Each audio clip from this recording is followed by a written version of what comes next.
ঘুমোবো আমি, ঘুমোবে তুমি, গল্প শোনাবে ঘুম পড়ি, হালকা আলো চোখ বন্ধ। চলো একটা গল্প শুনি, রাতের গল্প বাংলায়। আজকের গল্প মধুবন। সে অনেককাল আগের কথা। দেশের পূর্ব সীমানায় মানিকপুর নামে ছোট্ট একটা গ্রাম ছিল। গ্রামের এক পাশ দিয়ে বয়ে যেত একটা ছোট্ট নদী, নাম তার বৃষ্টিধারা। বৃষ্টিধারা নদীর এক পাশে ছিল অনেক পুরানো একটা মন্দির, আর তার পাশে ছিল বহু পুরানো একটা জঙ্গল, নাম তার মধুবন। মধুবনে ছিল নানা রকমের ফল ফুলের গাছ। সেই সব গাছে মাঝে মধ্যে নানা রকম সুন্দর সুন্দর পাখিরা এসে বসত। তাদের দেখতে অপূর্ব সুন্দর লাগত। সব গাছের ফল কিন্তু খুবই মিষ্টি ছিল।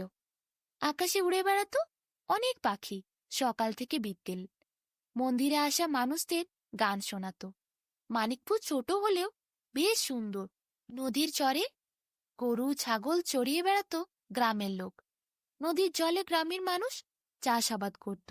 সবাই খুব মিলেমিশে থাকত, আনন্দে দিন কেটে যেত। সে গ্রামের এক প্রান্তে থাকতো জয় নামে একটি ছোট্ট ছেলে। ছোট্ট হলে কি হবে, জয় ছিল খুব বুদ্ধিমান। বাবার দেখে দেখে সে সুন্দর তবলা বাজানো শিখে নিয়েছে। মধুবনে গাছে চড়ে পাকা ফল পাড়া, বন্ধুদের সাথে পাঠশালায় যাওয়া, মন্দিরে চাতালে বসে খেলা করা জয়ের ছোটবেলা থেকেই বেশ সুন্দর করে দিনগুলো কাটে। এইসব ছাড়া তার আরেকটি জিনিস খুবই প্রিয়। তাদের বাড়িতে যে ছোট্ট উঠান, সেখানেই অনেক গাছ লাগিয়ে সে সুন্দর করে সাজিয়েছে।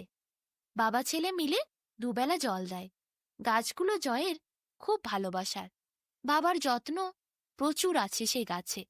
নানা রকম ফুল ফোটে গাছে, ভরে ওঠে গোটা উঠানটা।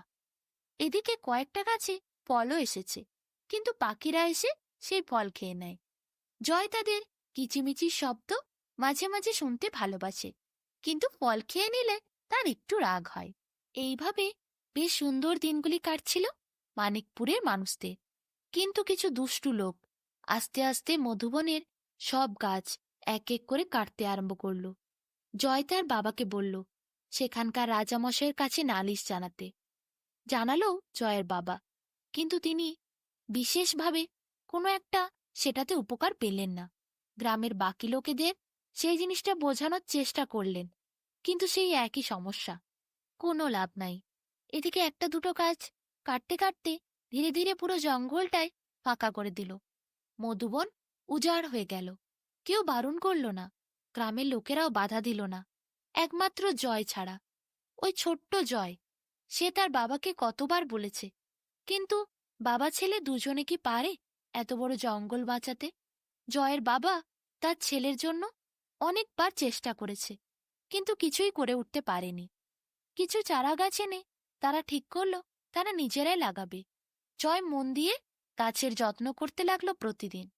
দেখতে দেখতে কিছুদিন বাদে উঠানে ছোট একটা মধুবন তৈরি হয়ে গেল।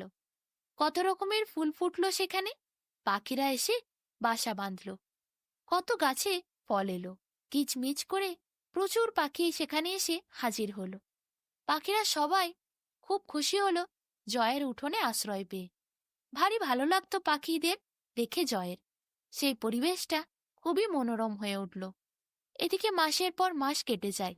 বর্ষা আসার সময় হয়ে গেল। প্রতি বছর মধুবনের গাছেরা তাদের ডালপালা আর পাতা নাড়িয়ে মেঘেদের নিমন্ত্রণ জানাতো মানিকপুরে বৃষ্টি দেওয়ার জন্য। বারবার বলতো, কিন্তু এবারে তো তা নেই। মেঘেরা মানিকপুরের ওপর দিয়ে যেতে যেতে সবুজ বন্ধুদের দেখা না পেয়ে সেখানে আর দাঁড়ালো না। ওখানে বৃষ্টি ঝরল না, কিন্তু ওই জয়ের উঠোনের সামনে বৃষ্টি হলো। আসলে ওখানে সবুজ গাছপালাগুলো দেখে মেঘেরা একটু দাঁড়িয়েছিল, সামান্য বৃষ্টিও ঝরিয়েছিল। তাতে বেশ উঠানটা বৃষ্টির জলে ভরে গেল। উঠানের সব গাছ তরতাজা হয়ে উঠল। পুরো বর্ষায় মানিকপুরে কোথাও এক ফোঁটাও বৃষ্টি হয়নি। মানিকপুরে নদীগুলো শুকনো, জল নেই, চাষ বন্ধ, গ্রাম জুড়ে খরা, খাবারও মিলছে না সেরকম। কিন্তু জয়ের বাগানের ওপর দিয়ে মেঘেরা যেতে যেতে বৃষ্টি দিল। জয়ের উঠোনে কত বৃষ্টি ঝরল। গাছেরা নতুন প্রাণ পেয়েছে। সেখানে অনাবৃষ্টি নেই, কিছুর অভাব নেই। গাছেরা তরতাজা হয়ে উঠেছে। গাছেরা আর মেঘেরা এই দুই দল দুজনের বন্ধু। উঠোনে যে ছোট্ট মধুবনটি জয় করেছিল সেটি সুন্দরভাবে সেজে উঠল বৃষ্টি ঝরার পর। দেখে বোঝার একদম উপায় নেই যে মানিকপুরের অন্য জায়গায় বৃষ্টি হয়নি আর এখানে বৃষ্টি হয়েছে। কেউ দেখে বুঝতেও পারবে না। এত সুন্দর বৃষ্টিতে গাছগুলি ভিজেছে, দেখে মনে হবে গোটা গ্রামে কতই না বৃষ্টি হয়েছে। কিন্তু অন্য জায়গায় বৃষ্টি নেই, শুধু জয়ের উঠোনেই বৃষ্টিটা দিয়ে গেল ওই মেঘের দল। এদিকে গ্রামের লোকেরা খাবারের খোঁজে এদিকে ওদিকে ঘুরতে ঘুরতে জয়ের বাড়ির কাছে এসে কাণ্ড দেখে তারা তো অবাক।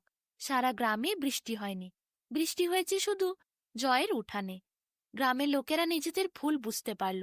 মধুবন নেই, গাছ নেই, মেঘেরাও নেই। তাদের সঙ্গে আড়ি করে জয়ের বাগানে বৃষ্টি দিয়ে গেছে মেঘেরা। পুরো গ্রাম তাই আজ ভুগছে, জলের অভাবে তারা কষ্ট পাচ্ছে। সব খবর শুনতে পেলেন রাজামশাই, তিনিও দেখতে এলেন। সত্যি জয়ের বাড়িতে বৃষ্টি হয়েছে, উঠোনে কত জল, এদিকে গাছপালাগুলো সব বৃষ্টি ভেজা।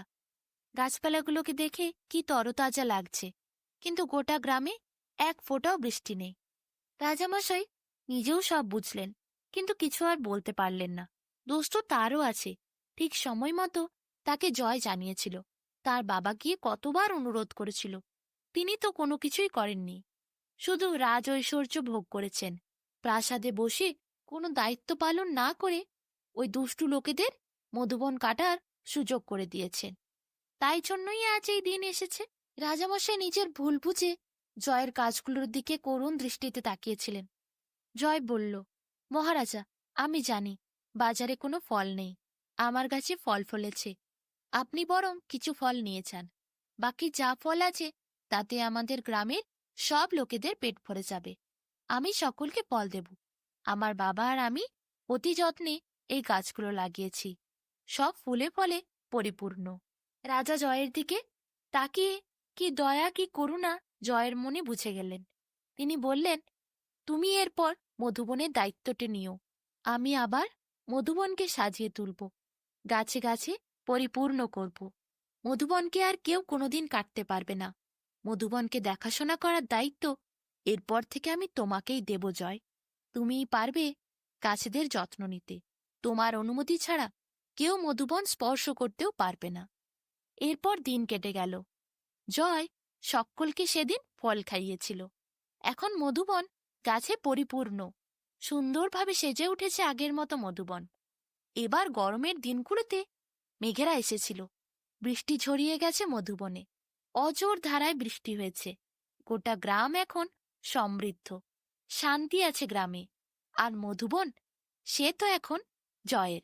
জয় প্রতিটি গাছকে দেখাশোনা করে আদর যত্ন করে রাজার লোকেদের সাথে পাশে দাঁড়িয়ে বড় করেছে। কত সুন্দরভাবে সেজে উঠেছে এখন মধুবন। আবার কচি কচি ছোট ছোট চারাও লাগিয়েছে জয় নিজের হাতে অনেক। কত নানান ধরনের ফুল আর ফলের গাছ রাজা বিদেশ থেকে আনিয়ে দিয়েছেন। দেশীয় বড় বড় গাছ সেগুলোও লাগানো হয়েছে। মধুবন এখন নতুন সাজে সেজে উঠেছে। দেখলে মধুবনকে এখন চোখ চুড়িয়ে যায়। রাজা মাঝে মধ্যেই মধুবনে আসেন, কিছুক্ষণ বসেন, বিশ্রাম নেন। গাছেদের শীতল বাতাস রাজার মন প্রাণ জুড়িয়ে দেয়। জয় এখন মধুবনেই থাকে। সে বেশিরভাগ সময় মধুবনেই কাটায়। রাতে বাড়ি ফিরে আসে। জয়ের বাবাও খুব খুশি। মধুবনে এখন জয়ের অনুমতি ছাড়া কেউ কোনো গাছ স্পর্শও করতে পারে না, কেটে ফেলা তো দূরের কথা। সেই গ্রাম আবার পরিপূর্ণ হয়েছে। প্রতিটি গাছকে জয় এখন নিজের সন্তানের মতো ভালোবাসে, যত্ন করে আর বড় করে তোলে। মধুবনের ওপর আর কোনোদিন এরপর থেকে বিপদ আসেনি। মধুবন জয়ের আদর যত্নে আবার বড় হয়ে উঠেছে।